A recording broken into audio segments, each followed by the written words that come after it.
karon another episode pero dili mi mang laag, mang kuan mi tadang pake.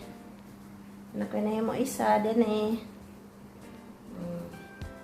Naisip lang ko na mo nga mag padala sa Pilipinas. So, ready na mi sa mga packing tape. Sa mong ipadala. Nadaan eh. Wala siya. So, ang uban, apa dito. Pero karon ang unahon ako ang box.